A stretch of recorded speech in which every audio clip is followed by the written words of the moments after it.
You're live, baby.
Good morning, everybody, and welcome to the Reverend Guitar Circle R Ranch. It is a Friday in August, a stormy Friday, if I may, right, LG? You there? Yes.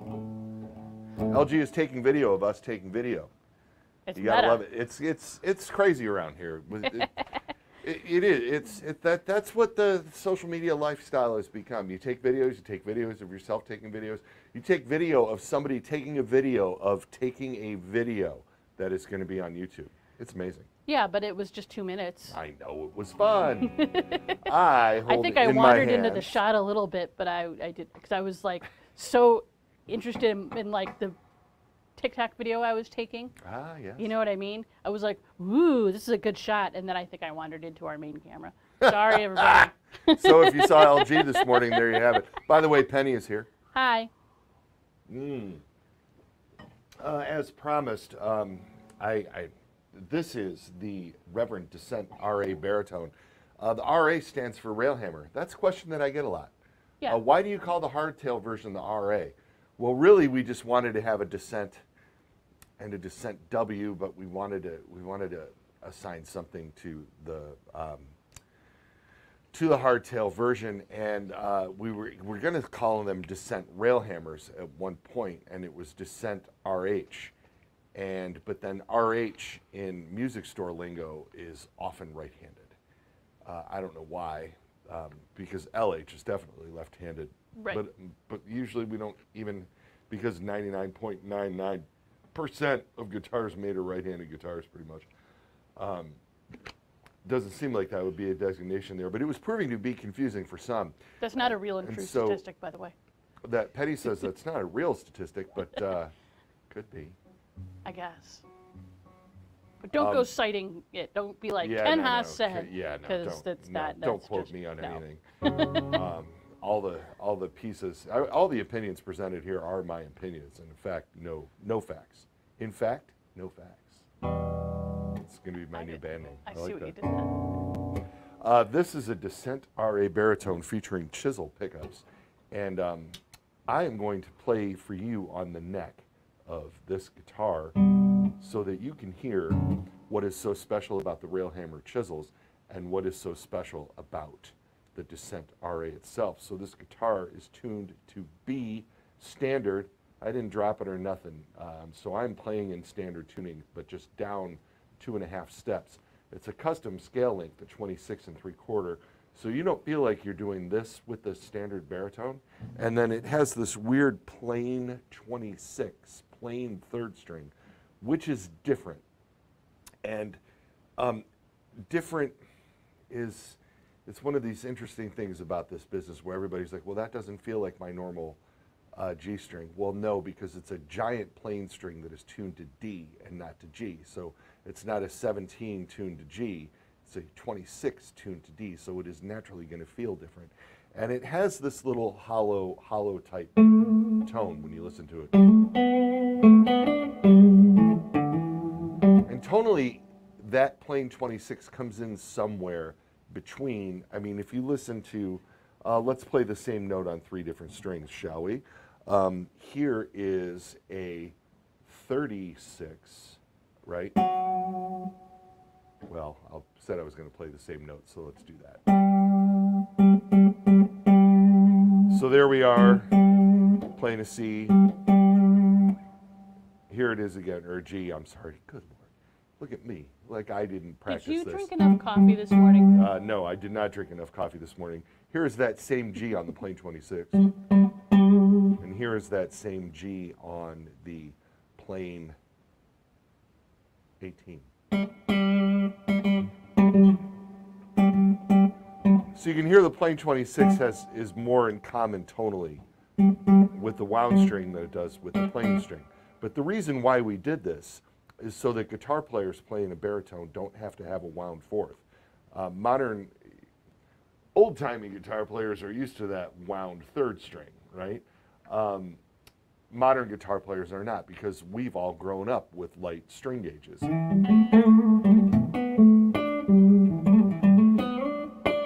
So if you're gonna noodle around and play leads and such, this feels to your fingers more like a traditional guitar.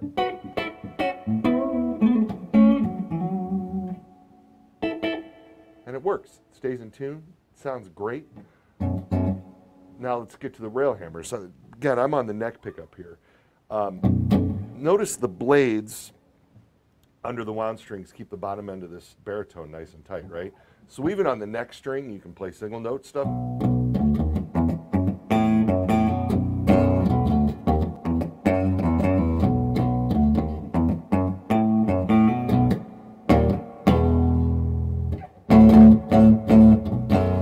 And then you can put copious amounts of gain on it as well.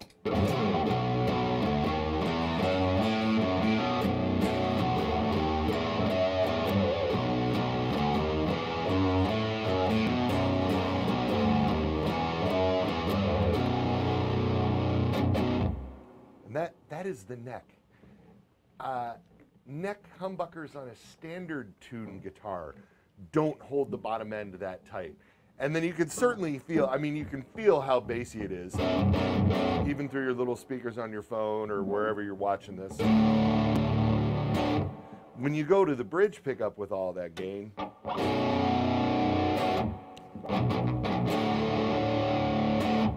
back to the neck.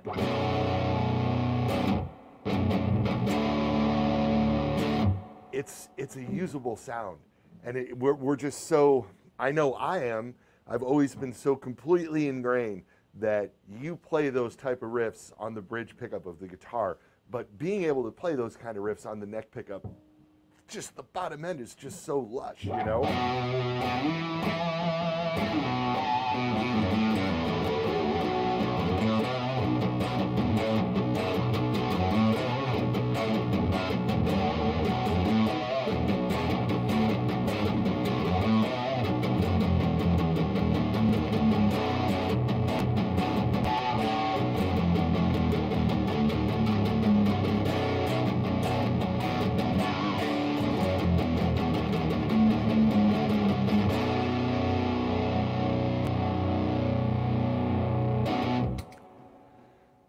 Yeah, you can tell I like this guitar. A lot. And then, of course, you got your bass contour control. So if you want to be strummy and get into the more traditional, what people think of, like what Pete Anderson thinks of as a baritone guitar, which would be like spaghetti western stuff, low tunings for country music, go to the bridge pickup and roll off the bass contour.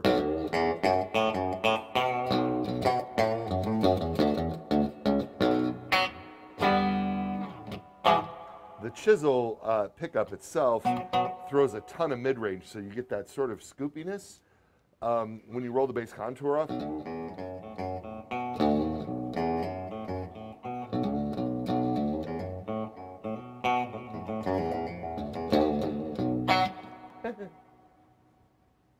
There's a lot to unpack here and there, LJ. A lot. Yeah. Yeah. Which explains why the Descent baritone is one of consistently been in our top 5 for the last, what, 2015, 2014? So about then, yeah. And it's then. been in the top 5 the entire time. Yeah.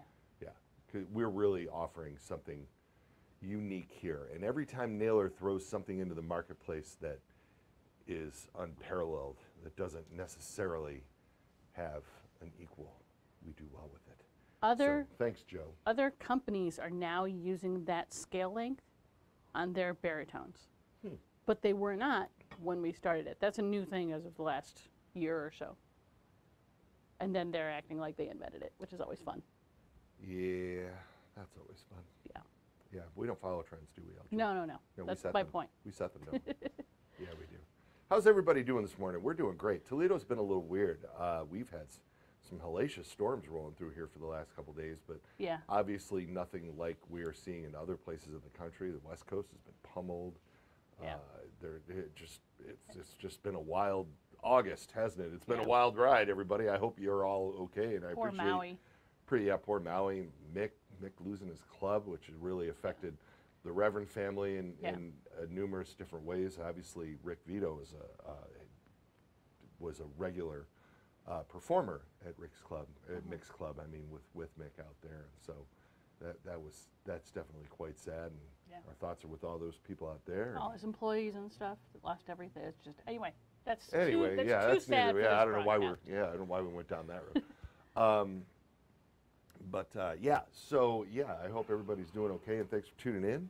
And LG, does anybody have anything for me? Because we're going to try to keep this short. We're trying to keep these a little shorter because these things have been getting a little bit out of control. Oh, okay. And yes. So if anybody has any questions for me, I'm happy to answer them. I have a few. Ready? Yeah, I'm ready. Chain Mail from YouTube Yeah. says, have you guys ever thought about a single coil in the neck position? In my novice opinion, it would make that baritone guitar more responsive. We with the bass contour control, we don't really think about that. I would rather go hum free.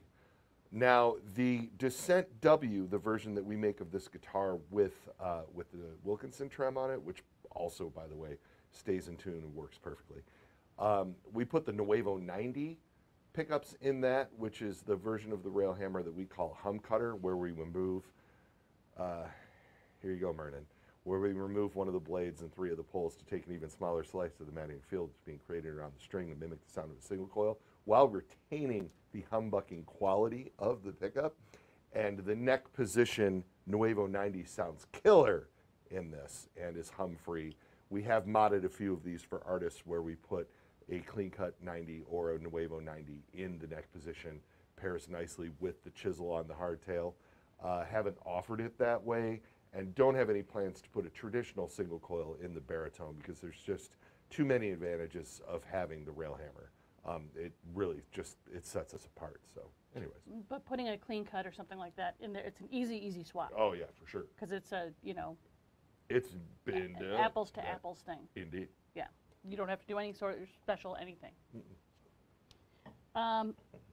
Scott says, have you guys ever thought about doing a 25.5-inch scale version of a guitar with that body style? He said, I guess it would be like a hardtail king bolt, but it would be awesome. Such a comfortable body style. Noted. Is it not the same as The Descent and the King Bolt are a little narrower and a little bit lighter, a little more modern than the Jetstream. Yeah, but it's the same, like the 6-gun is over your shoulder. Yes. It's the same body style as that. Same body style as the 6-gun. We didn't do anything special because it's the bear. We didn't make it No, bigger or anything. not necessarily. No. Okay. And yes, usually he is correct. Usually we trim these out. Right. Yes, Right. that is true. Noted. Jake says, that thing is nasty. I think he means that in a good way. Any thoughts on making kind of smaller baritone guitars, other body styles? I know you can just put bigger strings on any guitar, but humor me. Yes, just you wait. That's all. Okay. Yeah. Yeah, as a matter of fact, we have something coming with the rather famous guy. We do? He's going to address that exact thing he is discussing. Slightly different body style, slightly different pickups, hardtail. Okay. All right. Mm-hmm. Okay. Bob wants to know if there's any more colors coming for that great-looking hardtail Jetstream HB. There is not. No. That's an interesting story.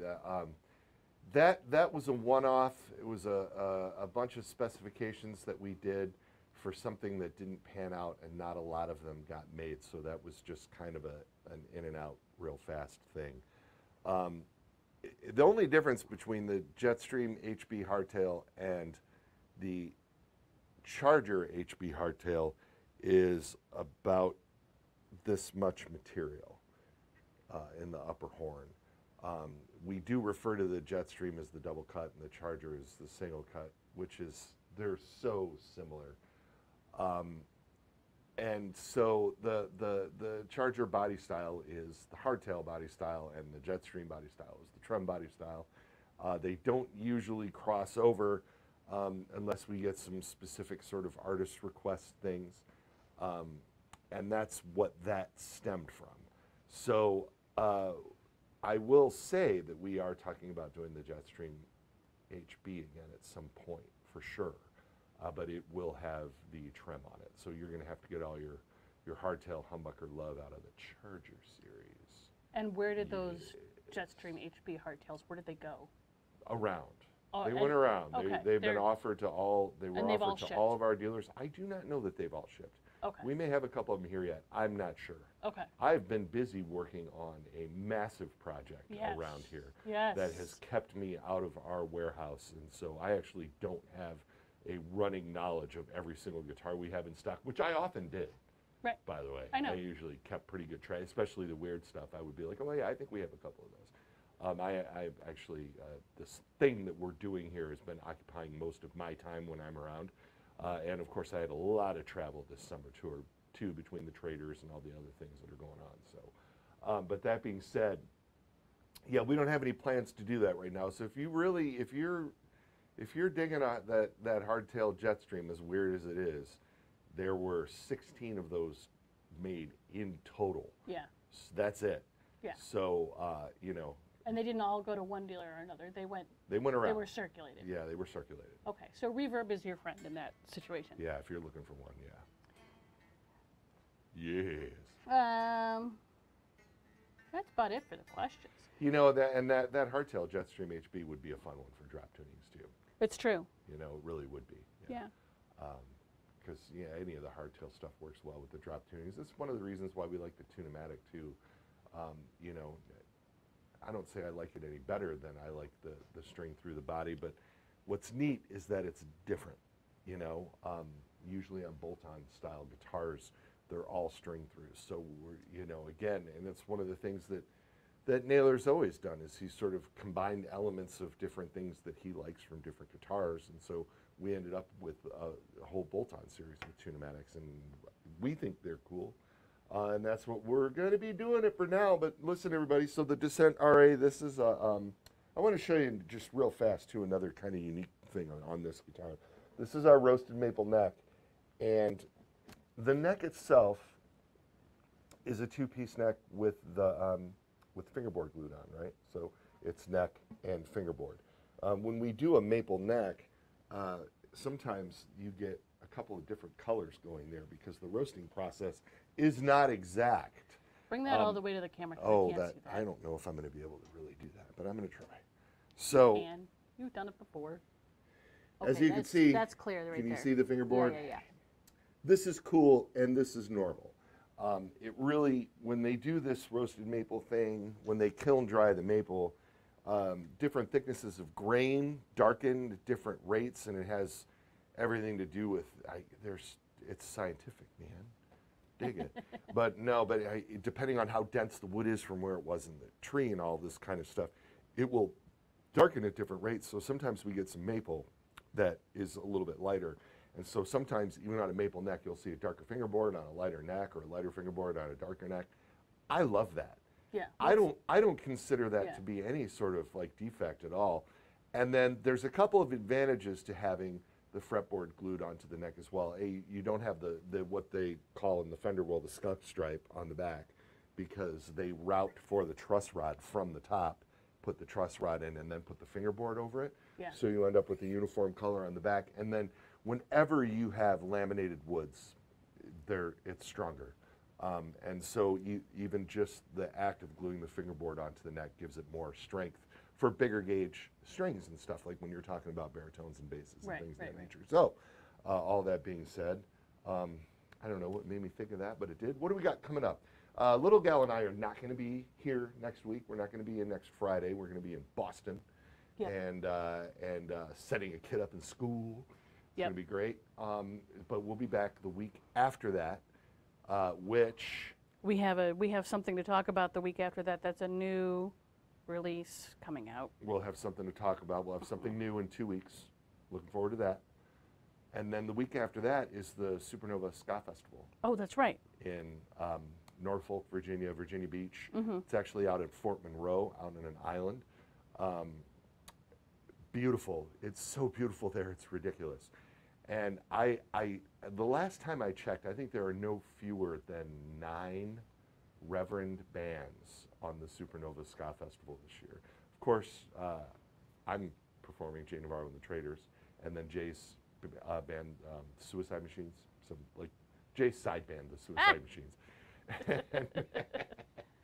But the Toasters are playing.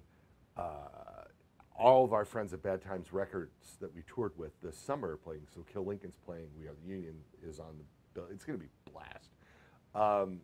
And so I am going to be taking a Reverend display down there in the merch area like I did a couple years ago. Yeah. So there'll be some guitars down there. If for anybody who's heading to the Ska Festival, there'll be some guitars there to check out and hang out. And we're playing Saturday, but I'll be there all 3 days.